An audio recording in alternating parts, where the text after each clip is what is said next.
ఏంటో తెలుసా? చావడానికి సిద్ధపడతాడు తీవ్రవాది. తన మతం కోసం ఏమైనా చేయడానికి సిద్ధపడతాడు. ఆ తీవ్రవాది తన తోటి తీవ్రవాది చచ్చిపోతున్నా, తన మతం వాళ్ళు చచ్చిపోతున్నా, తన దేశం వాళ్ళు చచ్చిపోతున్నా పట్టించుకోడు.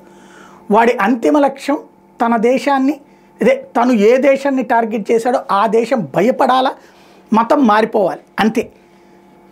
ఇది ఎందుకు చెప్పాల్సి వస్తుందంటే, భారతదేశం అప్పట్లో ఈ కాందహార్ విమానం హైజాక్ జరిగినప్పుడు అందులో ఉన్న ప్రయాణికుల కోసం 60 మంది తీవ్రవాదులు వాళ్ళు అడిగితే చివరికి 4 విడిచిపెట్టాం.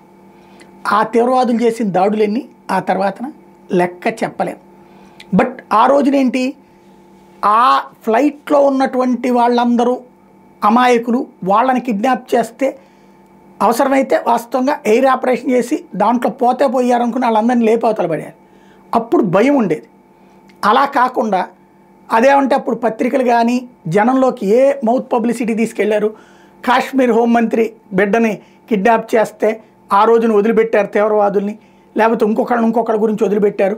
అదే ఇప్పుడున్నటువంటి అమాయకులైనటువంటి వాళ్ళంటే లెక్కలేదా? ఇది వీళ్ళు అమాయకులే, వీళ్ళు బయటకు వచ్చారు. కానీ ఆ తర్వాత ఈ కారణంగా బయటకు వచ్చిన తీవ్రవాదుల వల్ల ఇప్పటికీ విధ్వంసాలు జరుగుతూనే ఉన్నాయి. హఫీజ్ సయీద్ లాంటి వాడి అరాచకాలు జరుగుతూనే ఉన్నాయి. ఇదంతా ఇప్పుడు ఎందుకు చెప్పాల్సి వస్తుందయ్యా అంటే, తీవ్రవాదానికి సంబంధించి ఇజ్రాయెల్లో హమాస్ తీవ్రవాదుల చెరలో ఇంకా 50 మంది ఇజ్రాయేలీలు ఉన్నారు.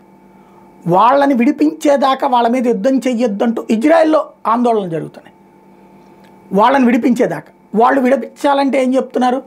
ఒకళ్ళకి 100 మందిని విడిచిపెట్టమంటే వీళ్ళు విడిచిపెడుతున్నారు. ఒకళ్ళకి 100 ఏంటి 1000 మందిని కూడా విడిచిపెట్టారు.